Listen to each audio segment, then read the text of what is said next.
तीसरा अध्याय, देवताओं का हिमालय के पास जाना। नारद जी बोले, हे ब्रह्मा जी, आपने मैना के पूर्वजन्म की अद्भुत कथा सुनाई। अब कृपा कर ये बताइए कि देवी पार्वती का जन्म कैसे हुआ और उन्होंने भगवान शिव को पति रूप में कैसे प्राप्त किया। ब्रह्मा जी बोले, हे नारद, मैना और हिमवान के विवाह के पश्चात वे आनंद पूर्वक अपने घर में रहने लगे। उसी समय श्रीहरि विष्णु अन्य देवताओं के साथ हिमालय के पास पधारे। देवताओं को अपने राजभवन में आया देखकर गिरिराज हिमालय अत्यंत प्रसन्न हुए। उन्होंने भक्तिभाव से सभी देवताओं का आदर सत्कार किया और हाथ जोड़कर बोले, भगवान, आज आप सबके दर्शन से मेरा जीवन धन्य हो गया। मेरा कुल, मेरा राज्य और मेरा तप सभी सफल हो गए।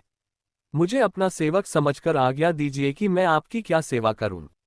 हिमालय के वचनों से प्रसन्न होकर देवताओं ने कहा, हे गिरिराज, देवी जगदम्बा सती, जिन्होंने दक्षयज्ञ में योगाग्नि द्वारा देह त्याग किया था, अब पुनः पृथ्वी पर अवतार लेकर भगवान शिव की अर्धांगिनी बनना चाहती हैं। हम सबकी इच्छा है कि वे आपके घर आपकी पुत्री के रूप में जन्म ले। ये सुनकर हिमालय अत्यंत हर्षित हुए और बोले, यह मेरे लिए परम सौभाग्य की बात है कि जगदम्बा मेरे आंगन को पवित्र करे। इसके बाद हिमालय, मैना और सभी देवता देवी जगदम्बा की शरण में गए और श्रद्धा से उनकी स्तुति करने लगे। हे जगदम्बे, हे ओमे, हे शिवप्रिय महेश्वरी, आप ही आदिशक्ति, ज्ञानस्वरूपा और कल्याणकारिणी हैं। आप ही सूर्य की ज्योति, वेदों की विद्या और जगत की धारक हैं। आप ही लक्ष्मी, सरस्वती और गायत्री हैं। आपके दर्शन से शांति और आपके स्मरण से आनंद प्राप्त होता है।